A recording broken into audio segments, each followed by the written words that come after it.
In today's video, I'll show you how to configure DNS settings in Cloudflare so you can properly manage your domain and connect different online services. If you're new to DNS settings, they control how your domain works by directing visitors, websites, emails, and other services to the correct locations. First, sign into your Cloudflare account and open the dashboard. Select the domain where you want to configure the DNS settings. Next, go to the DNS section from the menu. This is where you can view and manage all the records connected to your domain. Before making any changes, review your current DNS records carefully. These records may include website connections, email settings, and other services that rely on your domain. To add a new setting, click the option to create a DNS record. Choose the correct record type, such as an A record, CNAME record, MX record, or another option depending on what you need.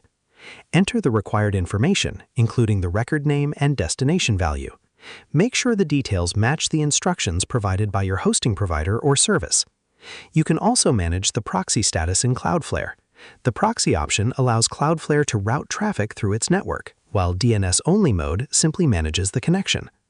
If you need to update an existing record, find it in the list, select Edit, make your changes, and save the update. After configuring your DNS settings, wait for the changes to apply and test your website or connected services to confirm everything is working properly. It's always a good idea to keep a backup of your DNS records before making major changes so you can restore your setup if needed. And that's how you configure DNS settings in Cloudflare. Share this video and subscribe for more helpful tutorials.